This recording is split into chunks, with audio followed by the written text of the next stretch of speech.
నమస్కారం. ఈరోజు మనం మానవ చరిత్రలోనే అత్యంత ముఖ్యమైన కథనాల్లో ఒకటైన ఆదికాండము 3వ అధ్యాయం గురించి మాట్లాడుకుందాం. నమస్కారం. అవును, ఇది ఏదెను ఉద్యానవనం నుండి ఆదాము హవ్వల బహిష్కరణకు దారితీసిన సంఘటనల గురించి కదా? అవును, సరిగ్గా అదే. మన ముందున్న మూలం బైబిల్లోని ఆదికాండము పుస్తకం, ముఖ్యంగా 3వ అధ్యాయం. సరే. మన లక్ష్యమేంటంటే ఈ కథలో జరిగిన సంఘటనలు, ఆ సంభాషణలు, వాటి పర్యవసానాలు, వీటిని కొంచెం లోతుగా పరిశీలించడం. అంటే మానవ స్థితి, మనం చేసే ఎంపికలు, వాటి ఫలితాలు, వీటన్నిటి గురించి ఈ కథ ఏం చెప్తుందో చూద్దాం. ఖచ్చితంగా. అసలు ఒక అందమైన తోటలో ప్రశాంతంగా మొదలైన కథ మొత్తం మానవాళి గమనాన్ని ఎలా మార్చేసింది, ఆ వివరాల్లోకి వెళ్దాం. మొదట ఆ నేపథ్యం చూద్దాం. దేవుడు సృష్టించిన ఏదేను తోట చాలా అద్భుతంగా ఉంది. అవును, పరిపూర్ణమైన ప్రదేశంలా వర్ణించబడింది. అక్కడ ఆదాము హవ్వ ఉన్నారు. వారికి పూర్తి స్వేచ్ఛ. కాని ఒక్కటే ఆజ్ఞ. తోట మధ్యలో 2 ప్రత్యేకమైన చెట్లున్నాయి కదా. అవును, జీవవృక్షం, మంచి చెడ్డల తెలివినిచ్చే చెట్టు. సరిగ్గా. ఆ మంచి చెడ్డల తెలివినిచ్చే చెట్టి ఫలాలు మాత్రం తినకూడదనేది ఆజ్ఞ. అది దేవుడిచ్చిన స్పష్టమైన ఆజ్ఞ. తింటే చనిపోతారని కూడా చెప్పాడు. అయితే అంత ప్రశాంతంగా ఉందనుకుంటున్నప్పుడు కథలోకి ఇంకొక పాత్ర వస్తుంది, సర్పం. సర్పం.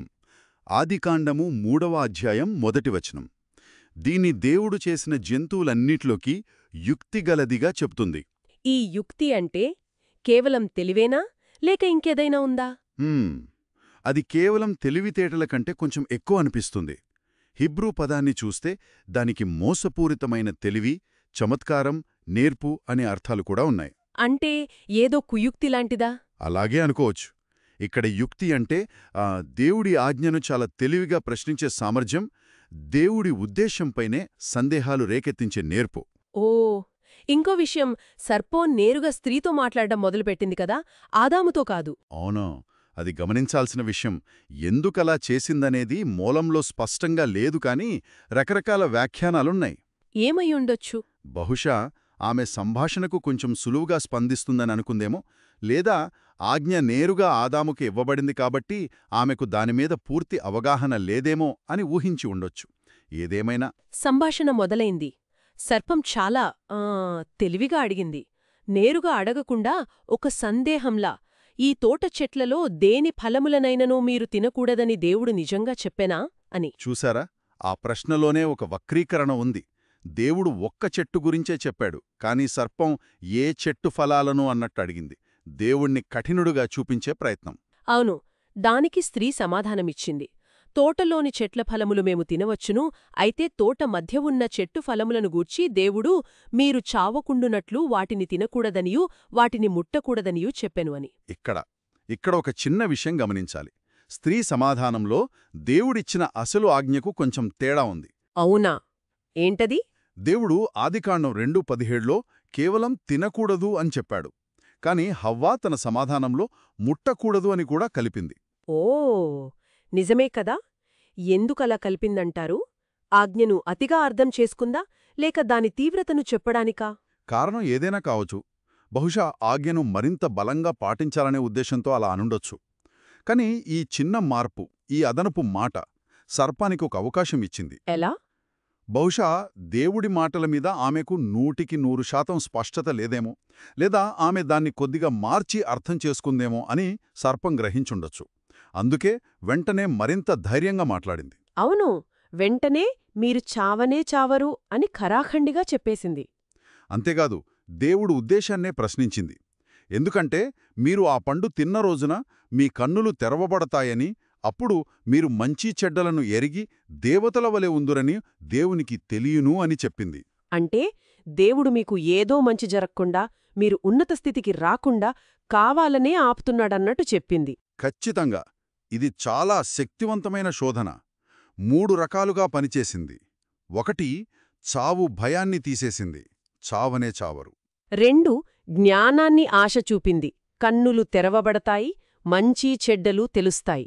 3, అత్యున్నత స్థితిని వాగ్దానం చేసింది, దేవతల వలె ఉంటారు. ఈ 3 అంటే భయం పోవడం, జ్ఞానం వస్తుందనడం, దేవుడితో సమానమవ్వొచ్చనడం, ఇవి మానవ కోరికలను బలంగా తాకాయి. ఆ మాటలు విన్నాక స్త్రీ ఆ చెట్టును చూసినప్పుడు ఆమె దృష్టికోణం పూర్తిగా మారిపోయింది. అవును, అది కేవలం తినకూడని చెట్టు కాదు కార్తీక్. సెక్స్ చెబుతుంది, అది ఆహారానికి మంచిదిగానూ, కన్నులకు అందమైనదిగానూ, వివేకమిచ్చు రమ్యమైనదిగానూ ఆమెకు కనిపించింది.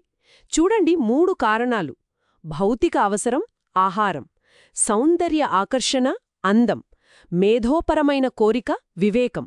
ఈ 3 కలిపి ఆమెను ప్రేరేపించాయి.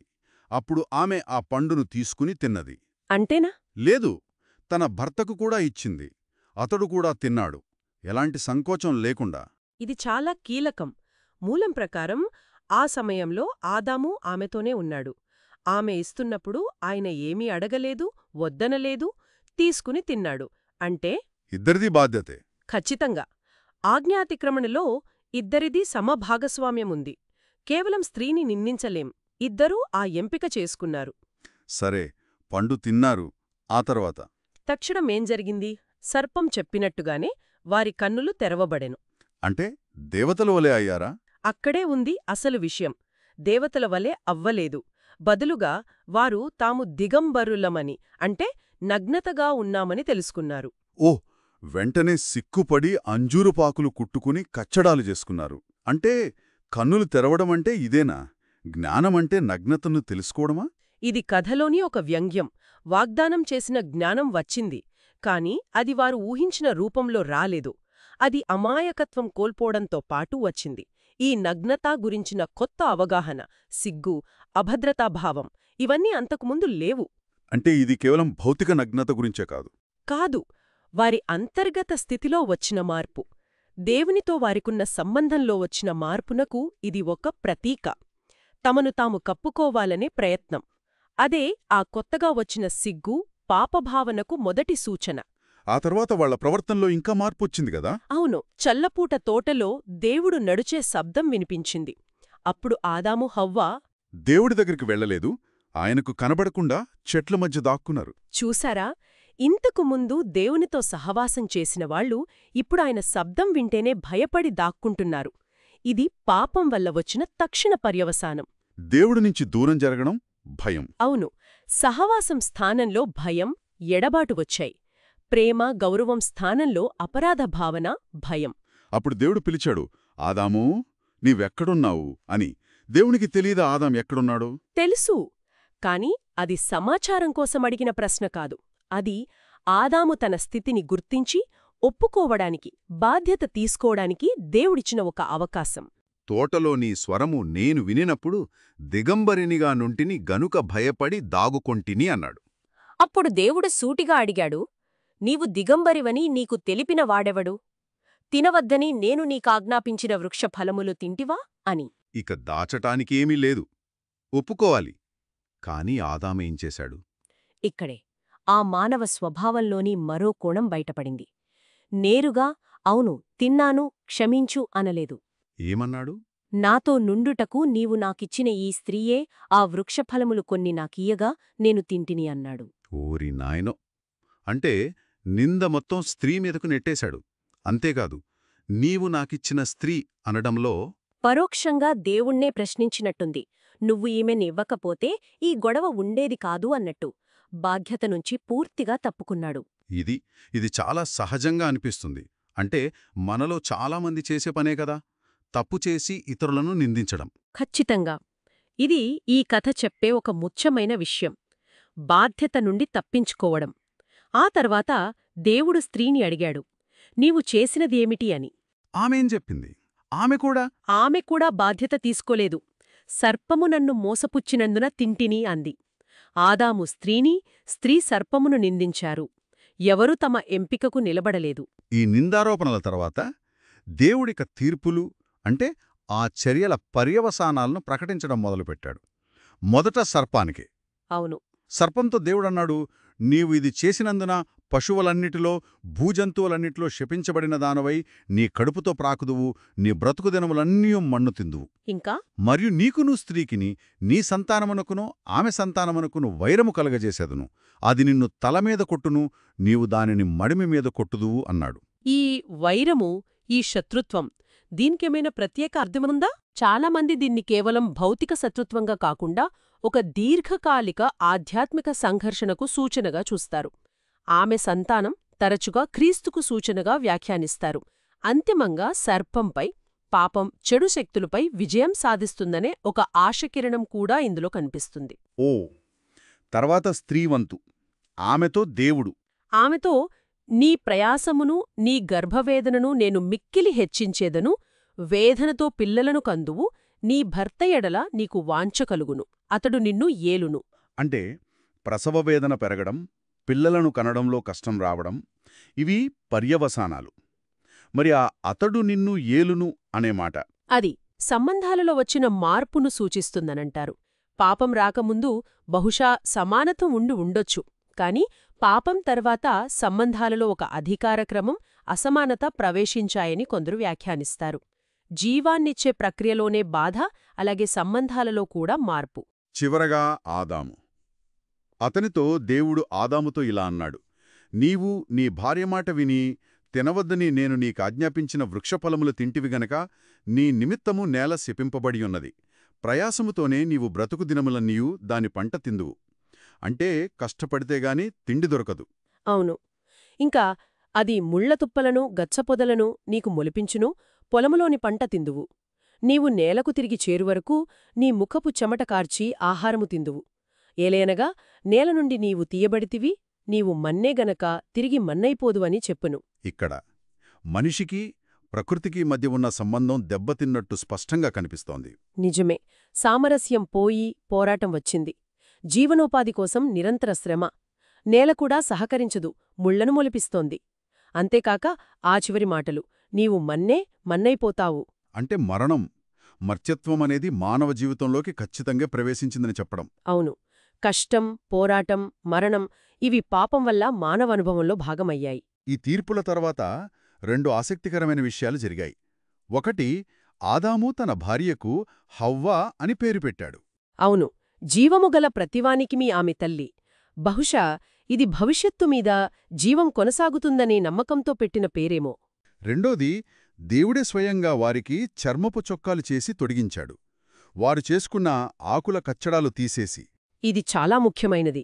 వారి ప్రయత్నం, ఆకుల కచ్చడాలు వారి నగ్నతను, సిగ్గును పూర్తిగా కప్పలేకపోయింది. దేవుడు వారికి సరైన, మన్నికైన వస్త్రాలనిచ్చాడు. ఇది తీర్పు మధ్యలో కూడా కనికరం, శ్రద్ధకు నిదర్శనం. అయితే ఆ చర్మాలెక్కడ్నించొచ్చాయి? అదే ఆలోచించాల్సిన విషయం. ఆ చర్మాలు రావాలంటే ఒక జంతువు ప్రాణం పోవాలి కదా. ఇది బహుశా పాపాన్ని కప్పడానికి రక్తపాతం అవసరమనే భావనకు, మొదటి బలికి సూచన కావచ్చు అని చాలామంది వ్యాఖ్యానిస్తారు. దేవుని ఏర్పాటది. కనికరం చూపాడు, వస్త్రాలిచ్చాడు, అయినా చివరికి బహిష్కరణ తప్పలేదు కదా. తప్పలేదు.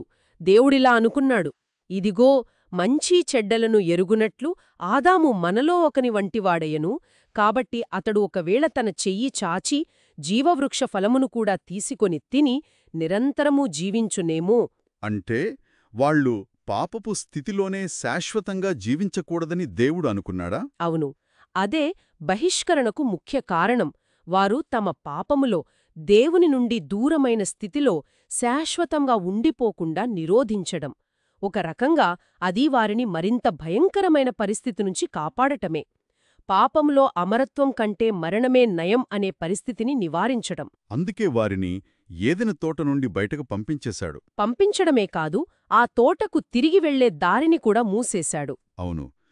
ఏదెను తోటకు తూర్పు దిక్కున కెరూబులను, అంటే శక్తివంతమైన దేవదూతలను, ఇంకా జీవవృక్షమునకు పోవు మార్గమును కాచుటకు, అటూ ఇటూ తిరుగుచున్న ఖడ్గజ్వాలలను, అంటే మండుతున్న ఖడ్గాన్ని కాపలాగా ఉంచాడు. అలా ఆ పరిపూర్ణమైన ఏదెన్ నుండి మానవ ప్రస్థానం కష్టాలు, సవాళ్లు, పోరాటాలు ఉన్న బయటి ప్రపంచంలోకి మొదలైంది.